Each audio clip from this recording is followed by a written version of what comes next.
अपने हाथों को उठाओ, पवित्र आत्मा का मसा यहां पे मौजूद है।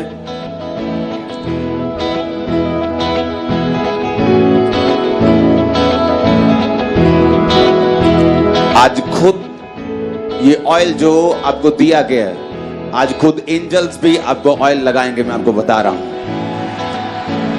हर एक अंधकार की शक्ति इस ताकत के नीचे, इस अनॉइंटिंग के नीचे निष्क्रिय हो।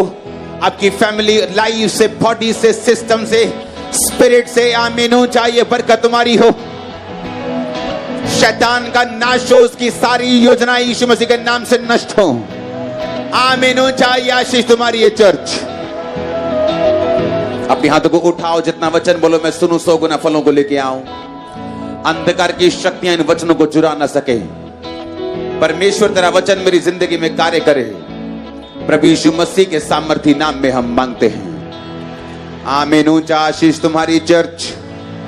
स्वागत है, स्वागत है, स्वागत है शाम की मीटिंग में आप सबका। आप सेम वापिस नहीं जा रहे हो यीशु मसीह के नाम में। अपने अपने घुटनों के बाहर आओ, बाइबल को उठाओ, अपने हाथ में रखो और बोलो मैं परमेश्वर के वचन से प्यार करता हूं, ये मेरे शुद्ध रहने का आधार है। उठाओ उठाओ उठाओ बाइबल को।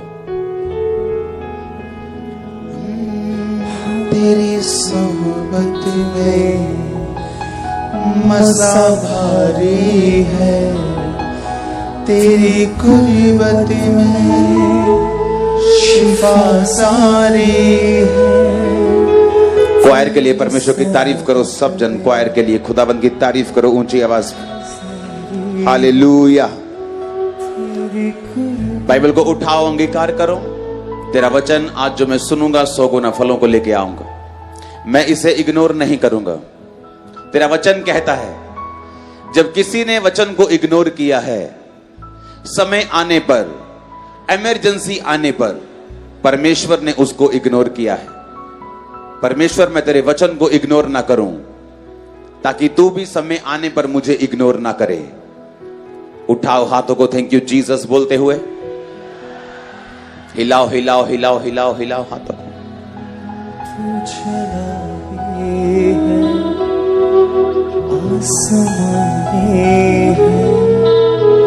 तू यहोवा की मीठी वाणी है, तू जलाली है, आसमानी है, तू यहोवा की मीठी वाणी है। अपने हाथों को उठा के जितना वचन आज मैं सुनूंगा खुदावंद, मैं वायदा करता हूं मैं उस पे चलूंगा। रश खत्म करो यहां से, चल। एक जने का काम है ये।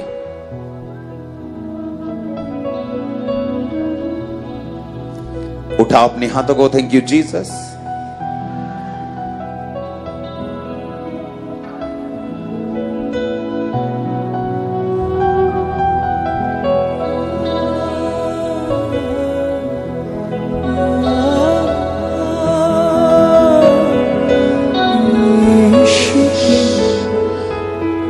अंगीकार करो जितना वचन आज मैं सुनूंगा मैं सेम वापस नहीं जाऊंगा।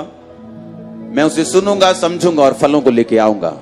उठाओ हाथों को, क्योंकि हीलिंग से पहले, डिलीवरेंस से पहले वचन का सुनना, उसका मानना जरूरी है, ताकि वो परमानेंट रहे, आपकी लाइफ में बनी रहे और खड़ी रहे।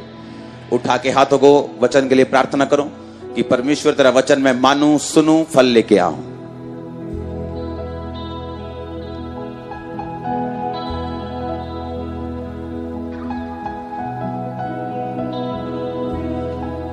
प्रभु यीशु मसीह के सामर्थी नाम में हम मांगते हैं। नाइट मीटिंग के लिए परमेश्वर की तारीफ करो जोर से, हालेलुया।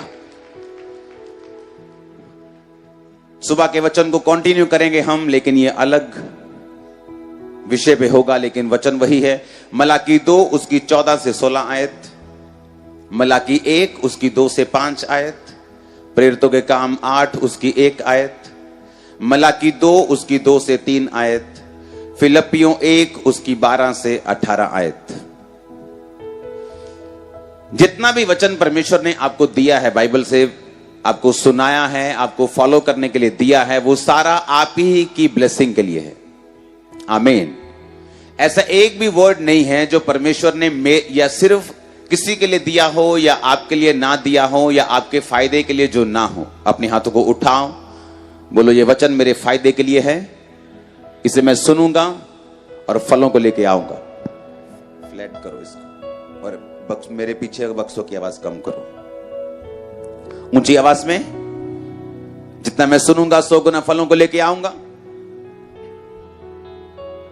प्रभु यीशु मसीह के सामर्थी नाम में हम मांगते हैं। आप बिलीव करते हो परमेश्वर का वचन आप लोगों के लिए है? आप बिलीव करते हो कि परमेश्वर ने जो भी वचन आपके लिए बोला वो आपके फायदे के लिए है? हां, पीछे की आवाज बढ़ाओ, मेरे पीछे कानों की नहीं। आप बिलीव करते हो कि नहीं? हां। अगर परमेश्वर ने यह कहा कि तुम लोग जाओ और सब जातियों के लोगों को चेला बनाओ, तो यह किसके फायदे के लिए है? कैसे तुम्हारा फायदा कैसे होगा? ये तो काम मिला तुम्हें, फायदा कैसे है? क्योंकि अगर परमेश्वर ये कह रहा है कि तुम सेवा करो, इसका मतलब वो तुम्हें याजक के रूप में देखता है। अगर वो तुम्हें याजक के रूप में देखता है तो वो ये भी देखता है कि मेरे याजकों के लिए पानी बेस्ट हो, दाख बेस्ट हो, घर बेस्ट हो, मैरिज बेस्ट हो, लाइफ बेस्ट हो। इसका मतलब वो फायदा परमेश्वर का हुआ कि तुम्हारा हुआ? इस दुनिया में ऐसा एक भी वचन नहीं है जो परमेश्वर ने अपने फायदे के लिए लिखा हो या ऐसा अपने लिए कुछ कहा हो जो तुमको परमेश्वर ने कहा हो, चाहे वो तुम्हारी पवित्रता ही क्यों ना हो, चाहे वो तुम्हारा सेवा करना क्यों ना हो, चाहे वो तुम्हारा परमेश्वर के आगे पीछे घूमना, प्रार्थना करना, फास्टिंग करना क्यों ना हो। उसमें से एक भी वचन ऐसा नहीं है जो परमेश्वर ने अपने फायदे के लिए कहा हो कि मेरा फायदा हो जाएगा जब तुम ऐसा करोगे। तो बाइबल कहती परमेश्वर ने आपको अपनी सहभागिता के लिए बनाया।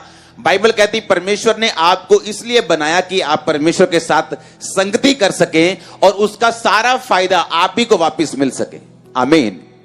अब अगर परमेश्वर आपको कोई भी वचन कहता है, जिस तरह उसने स्वर्ग में जाते वक्त कहा था कि अब तुम सब जातियों को चेला बनाओ, बाप बेटा पवित्र आत्मा के नाम से उन्हें बैप्टाइज करो और बातें जो मैंने तुम्हें शुरू से लेकर मानना सिखाई हैं उन्हें मानना सिखाओ, और देखो जगत के अंत तक मैं तुम्हारे साथ हूं।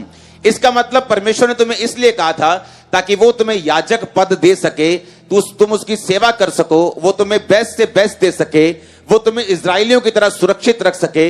इजरायली जो खुदाबंद की सेवा करते थे, बाइबल कहती दिन को बादल, रात को आग का खंभा बन के वो उनकी रक्षा करता था, उसी तरह वो तुम्हारे घरानों को सुरक्षित रखेगा। बाइबल कहती परमेश्वर ने सोना और चांदी निकाल कर लेके आया, उसी तरह वो तुम्हारी फाइनेंस की सप्लाई को पूरा करेगा। बाइबल कहती वो उनको सुबह और शाम मन्ना खिलाता रहा, उसी तरह वो तुम्हारी फूड की सप्लाई को पूरा करेगा। बाइबल कहती कोई भी दुश्मन, कोई बड़ा राजा ऐसा नहीं था जो उनको हरा सका। परमेश्वर तुम्हारे दुश्मनों से तुम्हारी सुरक्षा करेगा और तुम्हें जिताएगा।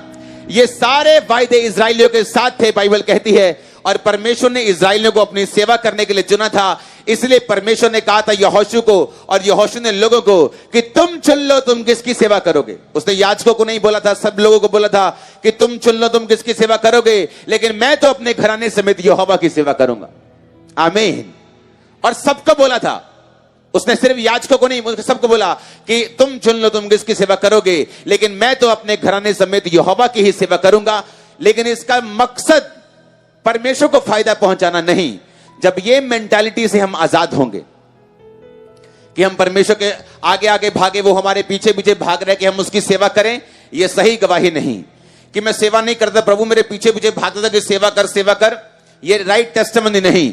वो सेवा परमेश्वर इसीलिए कह रहा है कि तुम बचे रहो, तुम्हारा घराना बचा रहे। आमीन। आज सुबह का वचन आप रिपीट सुनना कि जब बाइबल कहती परमेश्वर कहता मैं एदोम के यानी एसाव के जो पहाड़ थे, जो घर था, उसको उजाड़ दूंगा। मैं आपके लिए दोबारा पढ़ता हूं उस वचन को। मलाकी 1 उसकी 3 आयत। मैंने याकूब से प्यार किया और एसाव को अप्रिय जानकर उसके पहाड़ों को उजाड़ डाला और उसकी पैतृक भूमि को जंगल के गीदड़ों का स्थान बना दिया है। जो सेवा के लिए चुना गया था वो याकूब नहीं था, वो एसाव था, क्योंकि एसाव बड़ा भाई था। परमेश्वर की सेवकाई हमेशा बड़े भाई के ऊपर होती थी, दाऊद के बड़े भाई के ऊपर थी, लेकिन उसने पाप किया तो परमेश्वर ने उसके छोटे भाई को दी। उसने पाप किया, उससे छोटे को मिल गई। उसने पाप किया, उससे छोटे के पास आ गई। सबने पाप किया, सबसे छोटे दाऊद के पास आ गई। उसने पाप नहीं किया तो उसके पास बनी रही। परमेश्वर ने कहा कि एसाव को मैंने अप्रिय जानकर उसके जो पहाड़ थे उनको उजाड़ दिया, उसके घर को मैंने गिदड़ों का समान स्थान यानी जंगल बना दिया। कारण क्या था? क्योंकि एसाव ने अपने शरीर के काम को प्रिय समझा, परमेश्वर की सेवा करने को तुच्छ जाना, इसलिए उसने पहलौठे होने का अधिकार याकूब के हाथ में एक दाल के बदले में बेच दिया था। जब एसाव आया था और कहा था याकूब को क्या पका रहा है, उसने कहा दाल पका रहा हूं। उसने कहा मुझे दे, मुझे बहुत भूख लगी, मैं मरने वाला हूं। रफ एंड टफ क्रिश्चियन जिनको बोली की समझ नहीं, कुछ भी बोल देते घर से, हाय मर गया, हाय बिजनेस बड़ा खराब चल रहा है, हाय अगर इतनी गर्मी रही मैं मर जाऊंगा, हाय इतनी सर्दी लगी तो मर जाऊंगा। रफ एंड टफ क्रिश्चियन जिनको बोलने का कुछ पता नहीं, और ये नहीं मालूम कि आपका बोलना एक बीज की तरह, जब आप बोल देते हैं आप तो भूल जाते हैं लेकिन वो जमीन में चला जाता है। आप अगर गेहूं का बीज डालकर भूल जाएंगे लेकिन वो एक दिन फल लेके आएगा, उस पर पानी पड़ेगा और वो फल लेके आएगा। आप कोई भी वचन बोलेंगे अपने मुंह से, आप भूल जाएंगे लेकिन वो वचन फल लेके आएगा, चाहे वो अच्छा हो चाहे वो बुरा हो। इसलिए परमेश्वर ने कहा अगर तू अपनी जुबान को काम में लाना जानेगा तो इसका फल पाएगा।